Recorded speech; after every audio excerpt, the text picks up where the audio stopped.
Are you worried your family history research might be lost to future generations? Is it currently sitting on your computer or hard drive? Maybe it's in file folders that no one wants. We are Lynn and Danette. We're cousins. We're family historians. We're a writer and an artist. And we've joined forces to create Heirloom, pre-made templates that take all the work out of building your family history book. We help fulfill your family history book dreams. Join us every Tuesday for conversations and questions with Lynn and Danette, helping you build your legacy for future generations. Our pages, your story. Hello, everyone, and welcome back to Conversations and Questions with Lynn and Danette. And once again, Danette is the same room with me. Yes, it's such a treat. So today we want to talk about publishing, printing your Heirloom family history book and the options that you have available. And because Heirloom, we use Canva to build our templates, a lot of people are under the misconception that you have to print your book with Canva. Right. And that's not necessarily true. Not necessarily the case at all. You actually have many options. Right. Not like there are some other companies out there that you can make a family history book with and you have to print it with them. Right. You don't have a choice. But this is not the case with Canva. So with Canva, you can print it with them. And we have print books with them. And they do a lovely job, they do. But they're limited sometimes. If you want to do a really big book, they won't go over 100 pages. 100 pages, yeah. So they are limited in that size. So if you're doing something more than 100 pages, not that you can't use Canva, but it might mean you're going to export it out and print it in another manner. So you have other options, particularly now if you don't want to spend a lot of money on the publishing. There are a few options. So you can just print it out as a PDF on your home printer if you want. So cheap way to do it. And well, I don't know. By the time you buy the ink. These days, yes. Or you can download it and put it on a USB stick and take it down to Staples or your office supply store and have them print it out. And I know many family historians who do that and then, have them put maybe like a coil binder on it or something to that effect, or you can just print it off, bring it home and put it in a binder if that's what you want to do with it. So you don't have to go a really expensive route to print it off. Not at all. Still use our beautiful templates and pages, but you can still print it off affordably. The other option that you have as well is if you want to have it printed, but you don't want to print it with Canva, say you have a bigger book, like 200 pages, you can take it out of Canva and take it to another company, something like Mixbooks or Blurb, or you could go to a traditional printer as well.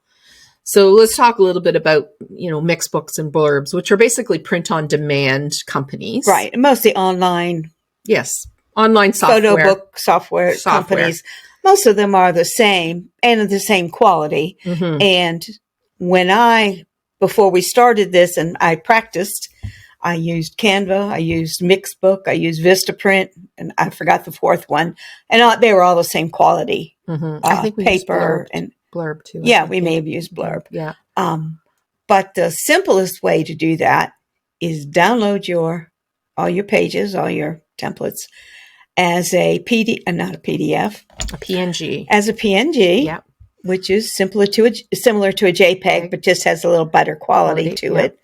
And then you just upload it into those programs, online programs, and it will be your page. You don't have to do anything to it. You just drop it in. Yeah.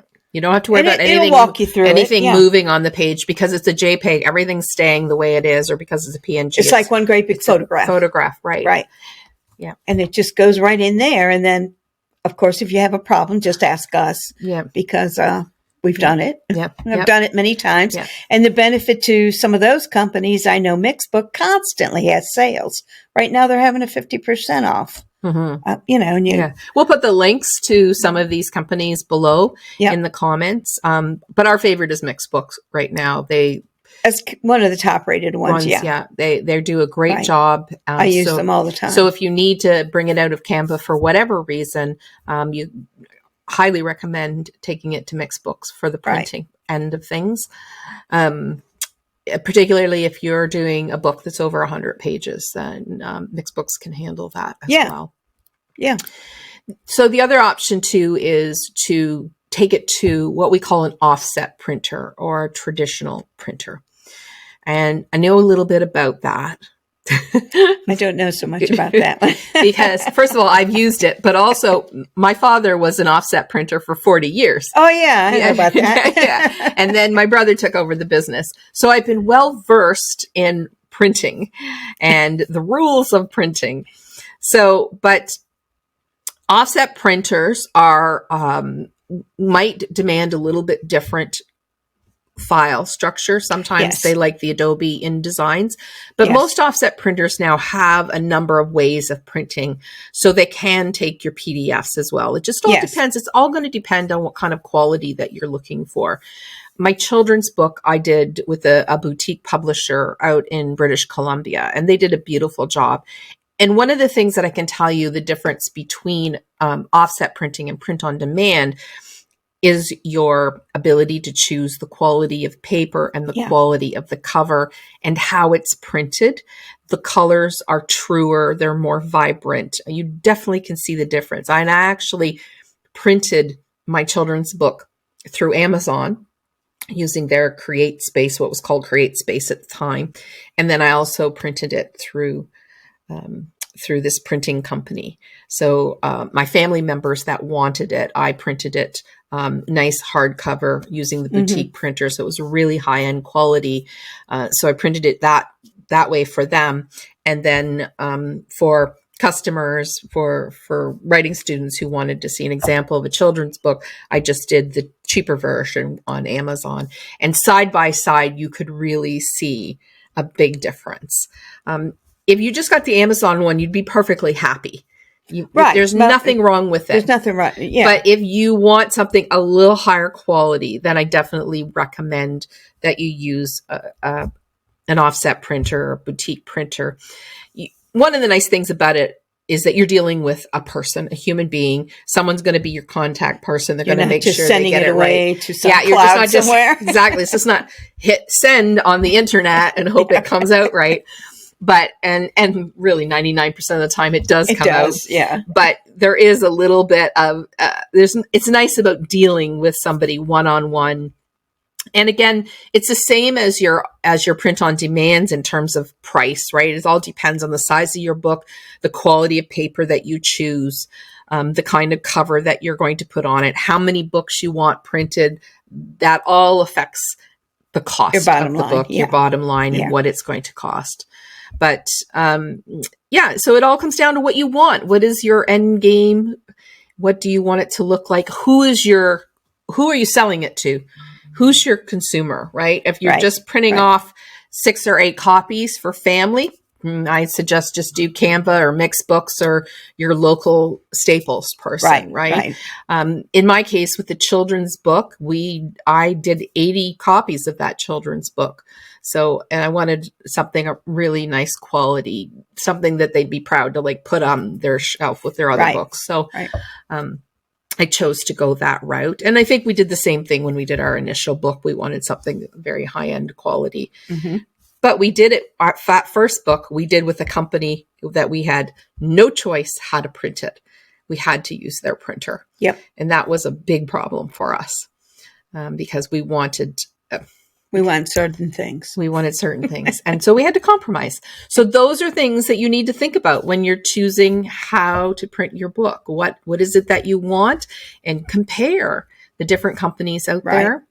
Or do what I did. I just printed one. I wanted to see what it looked like. I wanted to make sure I hadn't made any errors. Yeah. And that if I sent it off into the cloud somewhere, it was going to come back the way I imagined it. Right. Because none of these companies are really, really expensive. No. I think they were maybe $30. It's all affordable. So you can afford to print one as your proof. Right.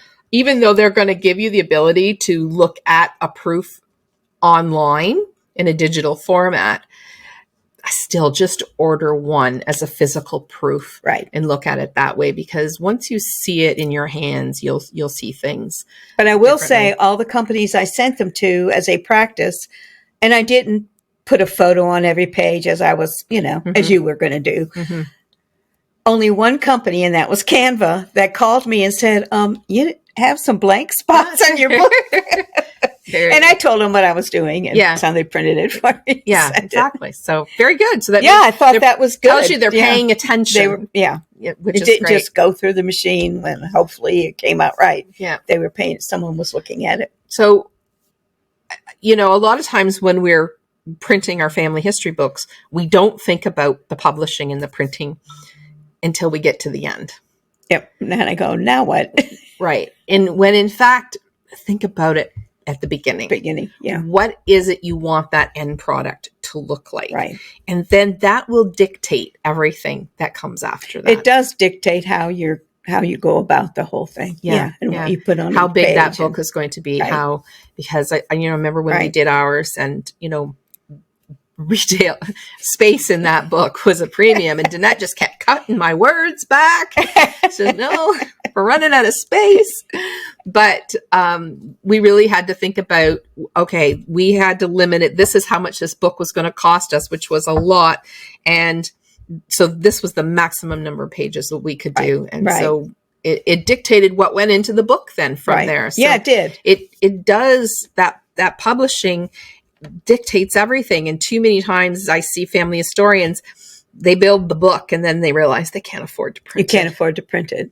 Yeah. And that's why I kept saying, you need to cut your words back. Mm-hmm. Because I designed these pretty pages and I was like, you can't have that many words. I got them in though. Yes, we did. And we ended up with a 200-page book. We had a 200-page book, but we are very proud of it. Yep. So publishing. So really don't leave it to the end. Think about it up front. Think about what you want that end product to look like, and do your due diligence, do the investigating, look at all the options that are out there for you. What kind of quality do you want? And what size book you want, what quality of pages, what quality of cover. And that will help steer you as to where you're going to get your book printed. Absolutely, yeah. So, and just know that you're not limited. There are options out there for you. So, yeah, there's a lot of options. All right, guys, that's it for today. Thanks for stopping in and listening. And make sure you give us some love. Click that like button. And if you're not subscribed yet, please make sure you subscribe so that you get notification every time a new video comes out. Otherwise, we'll be back here next week for another edition of Conversations and Questions with Lynn and Danette.